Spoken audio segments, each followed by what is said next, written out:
Hyderabad బాగ్లింగంపల్లిలో RTC కళాభవన్లో AIDS వ్యాప్తిపై ప్రత్యేక అవగాహన కార్యక్రమం జరిగింది. యువతీ యువకులు భారీగా తరలివచ్చిన ఈ కార్యక్రమంలో ప్రాజెక్టు డైరెక్టర్ వాసం వెంకటేశ్వర రెడ్డి హెచ్ఐవికి ప్రధాన కారణాలను వివరించారు. అసురక్షితమైన లైంగిక సంబంధాలు, కలుషితమైన సూదులు, సిరంజులను పంచుకోవడం ద్వారా హెచ్ఐవి సోకే అవకాశాలు ఉన్నాయని చెప్పారు.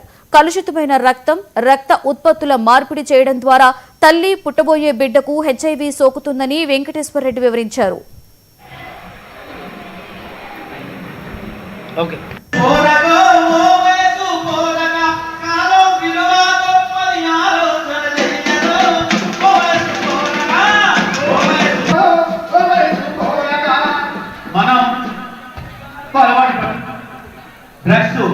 అలవాటు పడి 60 ఏళ్ళ మారుతున్నాం.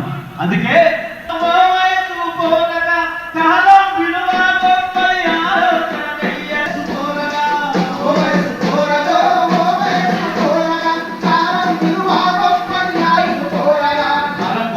ఆలోచన చేయండి.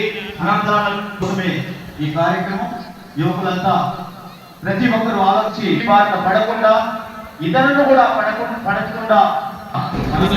ముఖ్య ఉద్దేశం ఏంటంటే ఇప్పటికే ఉన్నటువంటి ఎయిడ్స్ పేషెంట్లను వాళ్ళని స్క్రీనింగ్ ద్వారా వాళ్ళకి సరైన మెడిసిన్స్ ఇవ్వడం, ఆ ఎయిడ్స్ వ్యాప్తి జరగకుండా చూడడం, అదేవిధంగా ఇంకా కొంతమంది తనకు తెలియకుండా హెచ్ఐవి ఉందా లేదన్న విషయం తెలియకుండా పబ్లిక్లోనే జీవిస్తున్నారు.